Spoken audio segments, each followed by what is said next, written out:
again to Profiles. I'm Charlie Walters. Since 2017, Julian Cyr has been the Massachusetts State Senator representing the Cape and Islands District, which of course includes Nantucket. And he stops by Channel 18, or not Channel 18 exactly for this episode of the show, but he stops by from time to time to tell us what's going on. And I'm glad to have him here again today. Welcome, Julian. Good to be with you, Charlie. Thanks for having me on. Let's get right to it. What do you want to tell us today? So I think first and foremost, I'm sure almost all Islanders' mind is the COVID-19 pandemic, and particularly the vaccine and vaccine rollout, which really provides such promise of being able to change what we've been doing for now going on a year that we've been grappling with this pandemic. The vaccination effort, and I want to talk a bit about the vaccination effort because it has been such a frustrating process for folks. Older adults who are now eligible to receive COVID-19 vaccine, if you're 65 or older, or if you have two or more comorbidities, you're able to get access to the vaccine. So if we look at Nantucket, older adults have been running into a few headwinds in getting a vaccine, but really y'all are doing better than most other parts of the state. So when we look at, and that's really thanks to the centralized approach the island has taken through Nantucket College Hospital, through the town and the health department, everyone really pulling together. As of this taping, 9% of Islanders are fully vaccinated, and 19.7% of Islanders have received at least one dose of vaccine. So that is promising news. We've got a ways to go. Of course, the emergence of these variants of COVID-19 are concerning, but I'm increasingly cautiously optimistic as the days are getting longer, the weather's getting nicer, that we may have a bit of a return to what our lives looked like before the pandemic soon. Well, we're taping on March 10th, so keep that in mind, listeners, when you're hearing the figures from Julian. Speaking as someone who's managed to have both shots already, it seems to be going really smoothly at the distribution center. But watching the news, I guess there are a lot of other spots in Massachusetts. They're having a hard time, and I guess Governor Baker's having a hard time, whereas he wasn't a few months ago. So I think Nantucket's a real example of how a centralized system where you have everyone in the community pulling in one direction, right? The hospital coming together with the town, with other community providers, having a real centralized system has really paid off for Islanders. And I just see it in the volume of correspondence I hear from constituents. I have heard from hundreds of mostly folks in the mainland on Cape Cod who have been rightfully furious and frustrated by how the governor has rolled out the vaccination program. It's been a real failure. It almost seems like they kind of go from one plan to a next. It almost feels like he's sort of shooting from the hip. They have this real emphasis on mass vaccination sites, which of course, was in Foxborough or in Dartmouth in Southeastern Mass. That's a solid hour drive if you live somewhere on the Upper Cape or Mid Cape. If you're in my neck of the woods in the Outer Cape, it's a 4-hour round trip to Foxborough. The island, by virtue of basically, the state knowing that we couldn't ask Islanders to travel off island to get a vaccine, routed everything through the hospital and through the town. And there's been a lot more, even just looking at the barometer of, what I'm hearing, right? I'm getting very few emails from Islanders about the vaccine rollout, and when I do, it's broadly favorable. That is not the case in the mainland. I do want to say we've got a ways to go here, and the next challenge, as essential workers become eligible, we got to make sure that we are reaching people who work in grocery stores and in trades and construction and our hospitality industry, and particularly, on island and here on the Cape as well. A number of those people are immigrants, people who don't really trust our sort of government systems and have some good reason for that. So our next focus really is going to need to be, after making sure that older adults are fully vaccinated, now teachers are getting vaccinated, but making sure that our hospitality workers, our grocery store workers, other essential workers, and particularly immigrant communities are getting access to the vaccine. And I'm grateful for the real partnership and leadership that we've seen on the island. It has been different. I know it's been frustrating. I know people aren't as happy about it, but from my vantage point, I've been pleased with how vaccine has rolled out broadly on island. And it's a real credit to the island's institutions, to the town, and to everyone pulling together to get it done. I think almost everybody on Nantucket would agree with you on that point. Affordable housing, what can you tell us there? So, before the pandemic, we had a housing crisis on Nantucket. We had a housing crisis across the region. I see this in my own life. I'm a young, Cape Codder who, wasn't able to afford property in my own district sort of before the pandemic. We've now seen in the COVID-19 pandemic where the market for real estate on island and across the region has just skyrocketed, right? Housing values are up 12% in 1 year. It's astronomical. So we really, as a region, have to double down on our investments in both affordable housing and also workforce housing. I filed a bill called an Act Relative to Attainable Housing in Seasonal Communities that tries to identify a number of specific initiatives that we can advance at the state level that'll make a difference in building more housing and in identifying more housing on island, and doing that across the region, right? What strategies and interventions are going to work in Greater Boston are sort of different than what are going to work in our seasonal communities. But the issue is so acute that I really worry that if we don't sort of double and triple down on our efforts, we're not going to have much of a seasonal, we're going to have very much more of a seasonal community. We're not going to be a year-round place. And I think a lot is lost there. So really trying to push on the housing front this session. I do want to say though, that so many of these decisions are local decisions. So we're a little limited in what we can do on Beacon Hill. But a crucially important issue. The legislation I filed, promotes a number of policies that I think could make a difference. We allow municipalities to implement a property tax exemption for those who are landlords who are renting at affordable rates, right? We want to have some sort of incentive to keep people renting to year-round folks. We know that you can make so much more money, right? If you go, rent your house weekly or nightly, sort of in the summer. But we really want to find a way to incentivize people to continue renting locally. We look at how municipalities could potentially implement a bifurcated property tax. We look at how municipalities can partner with their school districts and actually investing in housing. We're really trying to look at other policies that'll make a difference. Of course, related to this is a Nantucket idea, the real estate transfer fee, using that to get more money and resources for housing, something we did. Nantucket was the first community in the Commonwealth to put forward a home rule petition. Now Provincetown, Truro, and Chatham have followed suit in my district. About a dozen other towns in Greater Boston have done so as well. So we're hoping we can get some traction there. And then of course, tying into housing is wastewater infrastructure. We established in 2018 the Cape Cod and Islands Water Protection Fund. And the island really has a decision whether or not they want to choose to join the fund.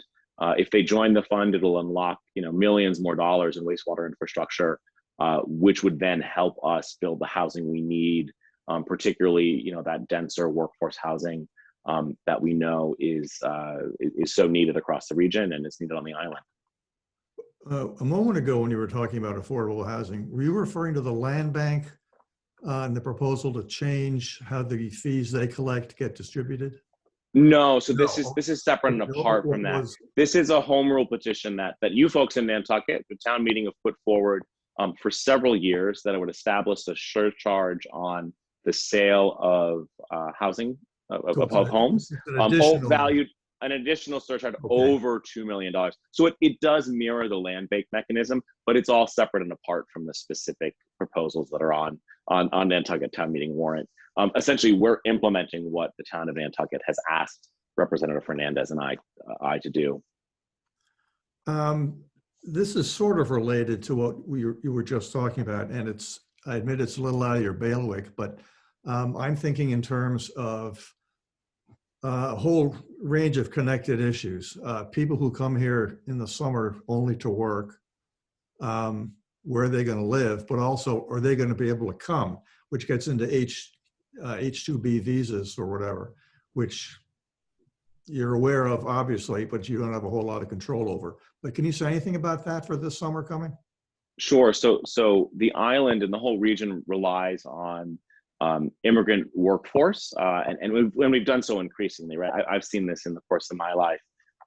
As the region has gotten more and more unaffordable, as people can't sort of afford to make it here, businesses have been having to rely on H-2B visa workers. So those are seasonal work visa workers, and then J-1 visa workers, which are basically educational visas for students to come from abroad and work. The H-2B visa program, so these are federal, right? So I don't have a direct say in them. Exactly. But I think we are getting some progress in lifting the cap on H-2B visa workers, particularly exempting workers from, there's a cap that's set nationwide on this, exempting workers who've come before from that cap. And then the J-1 visa program, the prior administration, President Trump actually banned J-1 visas from coming last year. That ban expired. So I think we do expect that we will see more seasonal workers. Tying it all sort of back into housing, right? And the COVID-19 pandemic, if you look at the cases the island had, particularly, starting at the end of the summer through the fall and the winter, there were a real persistent level of COVID-19 infections. And a lot of that we know was among the island's immigrant communities. And I think a big part of that is because of the phenomena where you've got a lot of people living in, single family homes, right? So a 2 or 3 bedroom home might have many, many more people living in it because of the fact that we just have no place for folks to live. And I think that was a real driver when you look at the epidemiology. That was a real driver in COVID-19 transmission. So we've seen the inaction on housing, also contribute to the higher level of disease and of COVID-19 that we've seen in the community, and that's a higher level of suffering and in some cases death. Really, just further reiterating how unacceptable it is that that some of the key workforce on island, the key workforce across the region, the people who have kept the lights on and kept the grocery stores running and all these things during the pandemic, have been forced to live in substandard housing conditions. Nantucket has done more on housing than any other community I represent, but it's still not enough. And so I think we just need to keep doubling and tripling down on working to get more housing, because it's really going to be the difference between whether or not these are year-round sustainable communities or they just become increasingly seasonal and increasingly only available for those with extreme wealth. Sticking with housing for another moment, one of the things that's been going on here for decades is that the people who are coming to Nantucket for work aren't coming just from abroad, they're coming from other areas in your district and beyond, actually. I remember having a UPS driver who lived in Rhode Island and commuted every day back and forth. Wow. I'm curious how, I think it's, 500 people maybe on the island who are doing this every day. I'm not picking that out of my head, but I don't have a source. I'm curious how you think that affects your district-wide. The fact that you've got so many people from Hyannis, Sandwich, whatever it happens to be, who are on the boats and the planes every day, weather permitting. So we know this is a phenomenon, and we ran into that early in the pandemic. So there's a lot of conversation about, with the select board, with the state, with Representative Fernandez and I, trying to figure out, that daily flow of workforce that y'all have, coming on island, doing work, and then leaving, and there are some people who do that, and there's many people who do that elsewhere in the region, right? If you go to Outer Cape Health Services here in Provincetown, or the schools here, teachers or firefighters, police, nurses aren't able to live in the Outer Cape communities. They're commuting from Harwich or Yarmouth or Sandwich because they just can't afford to live. And that is that's been a partial solution, right, in making do, but it's really not. There's a real limiting factor there. We are so geographically isolated, whether you're in Nantucket or whether you're in Truro, that because of our isolation, there's only so much you can expect that people are able to commute. And so, has it been a stopgap for some people looking for work? And I know there has been good work, especially in construction and trades on island, that it's been worth it for people to do that commute. But it's not. that is not like sort of a sustainable solution to the issues that we're facing. Obviously, it's a big problem here, but my sense from what you just said is it isn't just a Nantucket problem. It's not just a Nantucket, Problems you in know, the rest of the district. even when I talk to, you know, the CEO of Cape Cod 5, which is one of the largest employers, you know, after the healthcare industry on Cape Cod, more of their workers are traveling, you know, live off Cape and travel over the bridges than actually live here. And so that's a phenomenon across the region. As in all things, the extremities of the region is just more extreme. So on Nantucket or on Martha's Vineyard or the Outer Cape, that phenomenon is more extreme, largely given the fact that we're just so much more unaffordable. The cost of living is so much higher in the extremities of the region than it is, you know, on the mid or the Upper Cape. But that phenomena is everywhere. Before we started the tape, I asked you to think about talking about an issue that is important and yet falls between the cracks because of COVID. And what you wanted to talk about was? So ocean acidification is something that Representative Dylan Fernandez and I have focused on for a number of years. We worked hard in the last legislative session to create an ocean acidification commission in law charged with making recommendations to the state about this issue. And we had over 28 meetings in a year. Ocean acidification is what happens when more and more carbon, which is in our atmosphere, is absorbed by our oceans and by our nearshore waters. It's also caused when you have, you know, pollution-based runoff, right, going into our estuaries and water bodies. And as our water bodies acidify, they really become a big problem for mollusks, for shellfish, and for other fish species that, you know, many people rely on to make their living, that are a big part of our identity. And particularly for bay scallops and sea scallops, the eastern oyster and surf clams are particularly affected by acidification. So Dylan and I convened this sort of blue ribbon panel to look at acidification issues, and we came up with a series of recommendations to the state after a good year of work doing this all during the pandemic to make sure that the Commonwealth is focused on how do we address acidification that's occurring, particularly in our nearshore waters. Certainly the larger effects of climate change do impact and affect ocean acidification, but here we're really trying to figure out, okay, if we can stop certain elements of runoff and pollutants and of nitrogen loading in our embayments from septic systems, we need to be doing this and taking this on, because if we don't, it's really going to erode, you know, our aquaculture industry here, which has been one of the few bright lights in our fisheries in recent years. Well, these pollutants, if they're getting in the water, they're obviously getting on the land as well, but it's not as apparent, I guess, or it's not as dire a problem. Well, the pollutants are more organic-based pollutants, right? We're talking about fertilizer or pesticide, you know, fertilizer. We're talking about nitrogen from septic systems, right? We're talking about you know, other sort of effluents, you know. So basically, the increase of those pollutants in our water bodies are making the ocean environment more acidic. And then it's more difficult for these mollusks, right, who are essentially building their shells out of carbon. It's more difficult for them to survive, and in some extreme cases, they're not able to.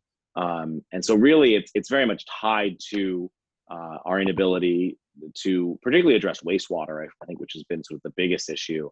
This reliance on, you know, Title V septic systems or even cesspools in some cases that have yet to be, you know, that are just adding a lot of nitrogen into the environment, and that's, you know, not only just doing harm from a broader ecological perspective, but it's a real threat to aquaculture. It's a real threat to the bay scallop industry, which I know is an important to Nantucket's identity. It's a real threat to oysters, surf clams, also to the American lobster and other fish species as well. Well, now the pollutants you're talking about that are getting in the water, there are tides, there are storms that move water around and so on. As far as Nantucket goes, Are most of those pollutants originating on the island? Yes. So most of these pollutants are originating when you flush the toilet, right? Most of this is coming from wastewater, right?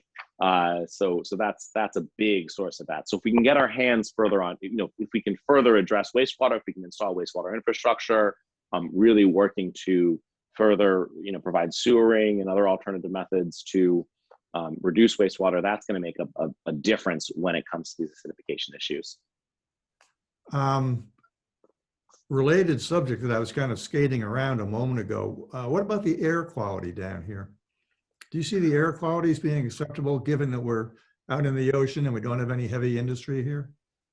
So, if you do look at air quality on Cape Cod, Martha's Vineyard, and Nantucket, it is not as pristine as you would expect it would be given how geographically isolated we are. But that's the effect of weather patterns and of, emissions from, hundreds of miles away, sort of traveling to our communities. From a health perspective, I'm not aware of data showing higher rates of pediatric asthma or other sort of conditions that indicate that air quality is affecting human health.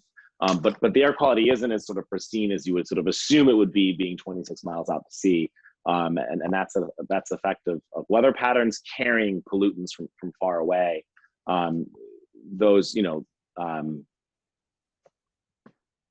the prevailing winds where we are often out of the west, and to our west, of course, we have New York and Hartford and Providence, and to the north, and Ohio and the industrial Midwest, right? So you've got that real, yeah. Yeah, it ends up here one way or another, not as badly as from the places where it originates, but it's an issue of some sort. What else do you want to tell us today? So, on ocean acidification, we pulled together a number of recommendations that we're trying to get the state to adopt, including a higher level of environmental monitoring, establishing a Blue Communities program to get municipalities like Nantucket on board with some interventions that are going to reduce acidification, investing further in our aquaculture industry, especially in the what's called spat, when you're just starting out the mollusks and growing those. That Nantucket, the town's done a lot of work here on that. So those recommendations are out there. We filed legislation. More broadly, we continue to work on a climate bill, which is back on the governor's desk. This is sort of first in the nation climate legislation to get Massachusetts to net zero carbon emissions by 2050. That is a big deal. And then, we're in this new legislative session. So the FY22 budget is going to be taken up this spring. We're eagerly also anticipating a pretty sizable amount of investment coming to the state with President Biden's stimulus bill and Recovery Act. So that too is going to provide some resources. I think I'm trying to be focused around how do we make sure that we're getting help to our seasonal economy, our seasonal businesses. Massachusetts spends very little money on tourism promotion annually. We have got a nearly $46 billion budget. We spend $10 million on tourism promotion.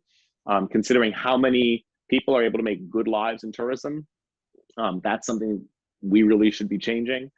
Looking out for restaurants and restaurant employees who've been really hard hit in the pandemic, and also just trying to stay above water with the myriad of requests we're getting from the public for help on unemployment, with healthcare and other concerns.